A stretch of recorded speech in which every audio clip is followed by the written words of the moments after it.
Ma maman, elle, est infirmière. Elle est issue d'une famille de paysans qui ont été dans les vignes jusqu'à 82 ans. Donc, il y a la culture un peu du travail. C'est Dans les vraiment... vignes jusqu'à 82 ans. Ouais, mon grand-père, c'était vraiment... Il était incroyable, quoi. Puis j'ai la chance d'avoir des parents qui me mettent très tôt au conservatoire.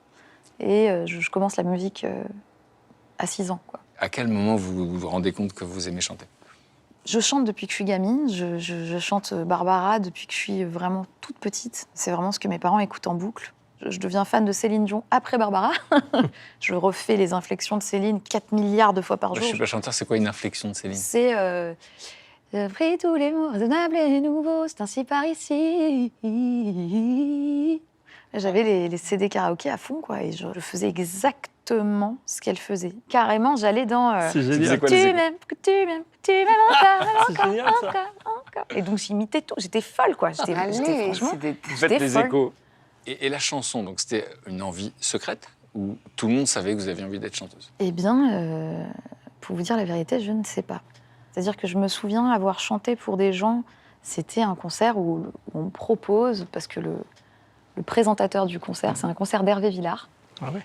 Et le présentateur de ce concert propose à mon oncle, parce qu'il sait que mon oncle a une nièce qui chante, quoi.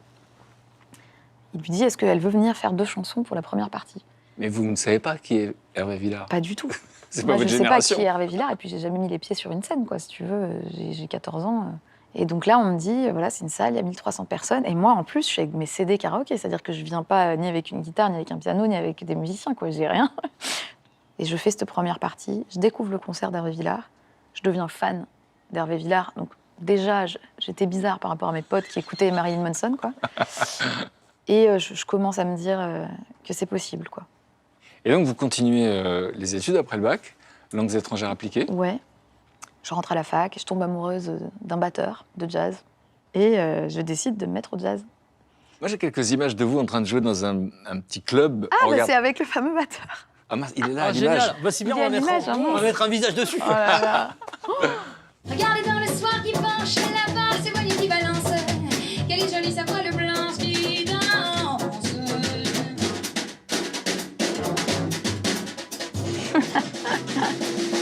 Regardez dans le soir qui penche là-bas, ces voiliers qui balancent. Quelle est jolie sa voile blanche qui danse.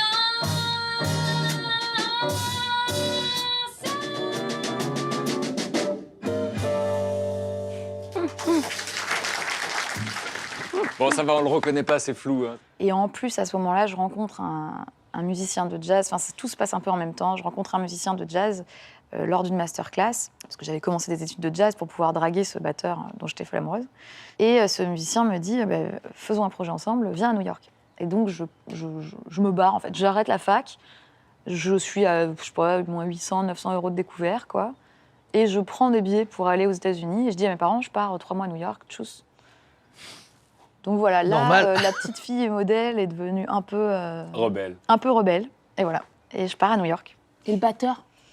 Et le batteur... Il est alors, resté à attends, New York. Attends, parce que c'est ça qui est génial. Le batteur me largue avant que je parte à New York. Oh. Et là, c'est la rupture, vraiment une des...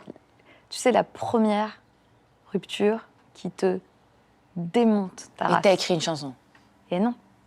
Je me suis dit, ah ouais, tu me largues? Eh bien, chaque personne que t'écoutes, moi, je vais jouer avec eux à New York. Et donc, je décide qu'en fait, je vais faire des feats avec tous les grands du jazz. Donc des feats, c'est des collaborations Génial. avec toutes ses idoles à Donc, lui. il dit, avec toutes ses idoles à lui, donc il dit Harry Honing, parce qu'il était batteur, donc Harry Honing, je fais OK, Harry Honing, ça c'est fait. Le 55 bar, je joue au 55 bar, le Smalls, je joue au Smalls, le Birdland, je fais un concert au Birdland.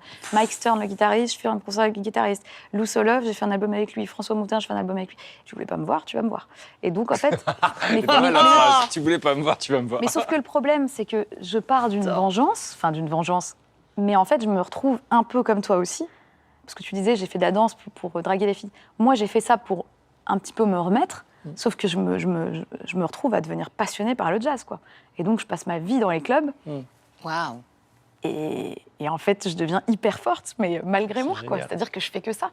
Parce que finalement, Finalement, la ça passion, paye d'être psychopathe. c'est exactement ça. Soyez psychopathe, quoi. Phrase. Il est là, le conseil. Deviens La meuf, elle a tout listé. Ah, lui, tu l'as visité un jour. Ah ben regarde, je suis derrière lui, là. Tu l'avais écouté. Et ben regarde. Ça, c'est incroyable comme moteur, c'est totalement inattendu. Hein. Heureusement que c'était pas un acteur. Eh ben regarde, là, je joue avec Brad Pitt, là, De Niro. Ah mais t'inquiète Là, que si c'était regarde. ça peut me réarriver. Hein, fais gaffe. Moi, on n'est pas à l'abri. Hein. Je suis prête à tout.